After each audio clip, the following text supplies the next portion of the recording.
2007년 12월 6일 오후 5시 40분, 강화도에서 경계 근무를 마치고 귀대하던 해병대원 2명에게 난데없이 한 지프차가 덮쳤습니다. 차에서 내린 운전자는 두 병사들에게 괜찮냐고 묻는가 싶더니 이내 숨겨뒀던 흉기를 꺼내 휘둘렀는데요. 한 병사는 현장에서 숨을 거뒀고 다른 한 명은 크게 다쳐 쓰러졌습니다. 이들에게서 소총과 실탄 그리고 수류탄 등을 빼앗은 범인은 곧바로 도망쳤습니다. 사건 직후 대대적인 검문 수색이 시작됐고 강화, 김포, 일산 일대에는 진돗개 하나가 발령됐지만 범인의 행적은 묘연했습니다. 오늘 사건연구소는 해병대원 살해, 총기 탈취 사건을 따라가 봅니다. 저는 진짜 이 사건을 똑똑히 기억하는데 제가 이때 2007년 대선 직전이었어요. 그래서 열심히 정치부 기자 하면서 대선 취재를 하고 있었는데 막 난리가 났습니다. 그때 진짜 각 후보 진영에서. 자, 일단 그 얘기는 제가 조금 뒤에 전해드리기로 하고, 자, 그러면 당시 상황부터 좀 정리를 해볼까요? 네, 2007년 12월 6일 오후였는데요. 강화도 전방 지역에서 경계 근무를 마치고 귀대하던 해병대 병사 2명을 한 SUV 차량이 덮칩니다. 운전자가 차에서 내려서 이들에게 다가가 괜찮냐고 묻는가 싶더니 숨겨뒀던 흉기를 꺼내서 마구 찌르기 시작했는데요. 결국 한 명은 사망했고 다른 한 명은 크게 다쳤습니다. 범인은 이들이 들고 있던 K2 소총 한 정과 실탄 75발, 수류탄 1발, 유탄 6발을 빼앗아서 강화도 북쪽 방향으로 도주합니다. 자, 이 단서가 있었나요? 일단 범행 발생할 당시에 때마침 그 주변에서 이 상황을 지켜보던 목격자 2명 있었고요. 그리고 아까 사건 설명하면서 해병대원 1명은 안타깝게 사망했지만 1명은 생존했다고 했죠. 생존한 해병대 병사의 증언이 있었습니다. 그래서 인상착의가 30대 중반의 남자, 키 170, 그리고 베이지색 점퍼, 머리에 상처가 있다. 여기까지는 확인을 했습니다. 그리고 범인이 이제 떨어뜨리고 갔던 모자나 안경이나 지금 보시는 것처럼 저런 것들을 이제 수거를 해서요. 나중에 CCTV를 통해서 이제 범인의 차 번호까지 확인을 했는데 그럼 이 정도면 거의 다 잡을 수 있을 것 같다는 생각을 하실 텐데 문제는 이 차량이 2007년 10월에 경기도 이천에서 도난된 차량이었고 사건 다음 날 이 차량은 전소된 채 발견이 됐습니다. 또 저렇게 증거인멸을 했군요. 네, 그래서 경찰은 신고 포상금 2천만 원을 내걸면서 아까 조금 전에 보셨던 범인의 몽타주를 배포하게 된 겁니다. 자, 사건 벌어지고 나서 1시간도 안 돼서 전국에 진돗개 하나가 발령이 됐습니다. 아시겠지만 군대 갔다 오신 분들은 정말 큰 난리가 났다는 거 아닙니까? 진돗개 하나. 일단 진돗개 하나가 발령됐던 사건들을 예로 들어볼게요. 96년도에 강릉 무장공비 침투 사건이 있었을 때 하나였고요. 2007년도에 강화 총기 탈취 사건이 있었을 때, 그리고 2010년도에 연평도 포격 도발할 때 진돗개 하나가 내려왔습니다. 그러면 얼마만큼이나 지금 군에 비상이 걸렸는지 알 수 있을 텐데 그럴 수밖에 없잖아요. 생각해보세요. 총기로 무장을 한 해병대 병사 2사람을 한꺼번에 덮친 겁니다.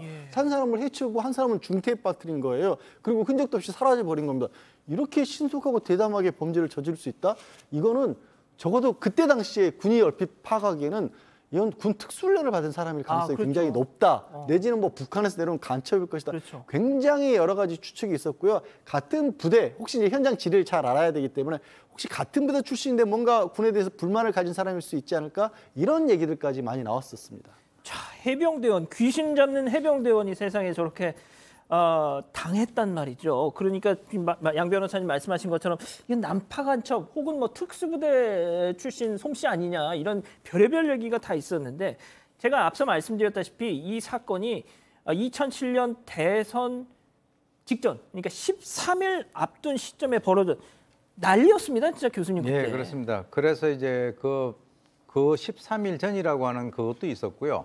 그리고 이제 사건 발생 바로 하루 전날 당시에 이명박 당시 후보가 검찰로부터 BBK 주가 조작 사건에 대해서 무혐의 결정이 내려진 날이었어요. 그 사건 다음 날 이제 한나라당 당사에 어떤 장난 전화가 왔냐 그러면 내가 총기 탈취범인데 당시 이명박 후보를 살해하겠다라고 하는 이 협박을 하는 그런 장난 전화까지 걸려왔고요.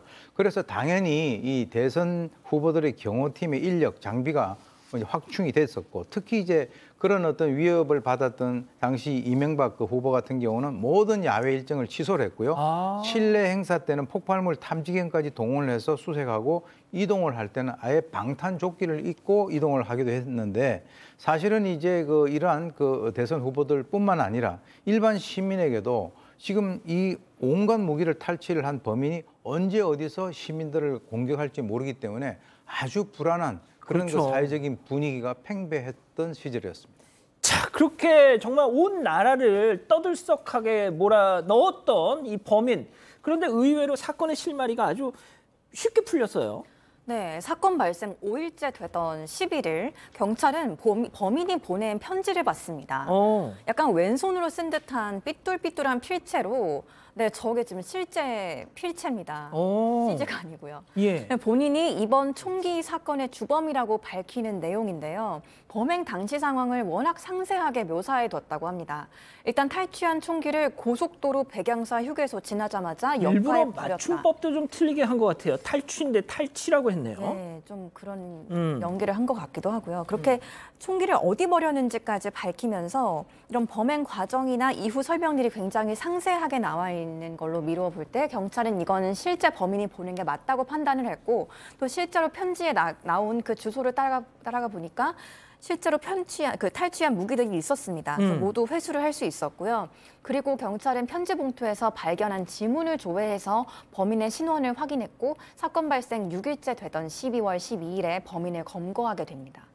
사건 발생 1시간 뒤에 진돗개 하나가 발령이 됐는데 들으신 것처럼 전국을 사실상 돌아다녔단 말이죠.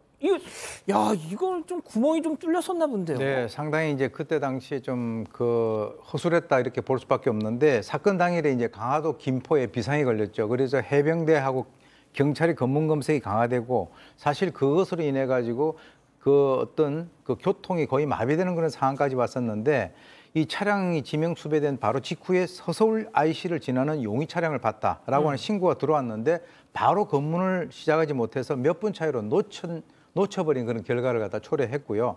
이 용의자는 사건이 발생되고 난 이후에 나중에 이제 쭉 다닌 동선을 확인을 해보니까 일주일 동안 아무런 제지 없이 경기도, 화성, 수원, 전남, 장성, 부산, 서울 등 이 전국을 갖다가 휘짓고 다녔다는 거죠. 그래서 이 범인이 탈취한 이 총기라든가 이런 것을 이용을 해서 뭔가 큰 일을 갖다가 벌이려면 벌일 수도 있던 그런 아주 정말 그 위험한 상황이었습니다. 저기가 지금 총기가 발견된 현장입니다. 자, 도대체 저자는 누구였습니까? 일단 아까 말씀하셨던 것처럼 이 편지 봉투에서 지문을 확인하고 신원이 확인됐습니다. 조모 씨라는 사람이었는데, 이 사람 이제 서울로 자입했다는 제보를 입수하고 친구를 통해서 단성살자로 불러내도록 한 뒤에 검거가 됐는데, 아까 우리 막 여러 추정이 있었다 그랬잖아요. 특수부대원 출신일 것이다. 아니면 강화도 지리에 밝으니까 강화도 주민이거나 강화도에서 군복무를 한 사람일 것이다. 난파 간첩. 네, 난파 간첩일 것이다. 다 틀렸습니다. 뭐예요? 강화도에 아무 연고도 없는 사람이었고, 예. 그냥 오프로드 차량 동호회 가입해서 우연히 강화도에 많이 가서 지리를 잘 알고 있었던 사람이고, 뭐 특수부대원 출신 아닐까 그랬는데 그냥 일반 육군 포병 출신이었고, 디자인 업체와 귀금속 판매점에서 일하는 사람이고 별다른 전과도 없었습니다. 그냥 경제적으로 어렵기만 한 사람이었는데, 그러니까 지금 우리가 예상했던 당초 용의선상에 올랐던 인물상하고 전혀 정반대되는 사람이죠. 예. 그러니까 만약에 저 조모 씨가 이 자수 편지를 보내지 않았다면 이 사건은 계속 국민들을 불안에 떨게 하면서 영구미제 사건이 됐을 가능성도 배제할 수 없었던 사건입니다. 아니 그럼 편지 왜 보냈을까요, 교수님?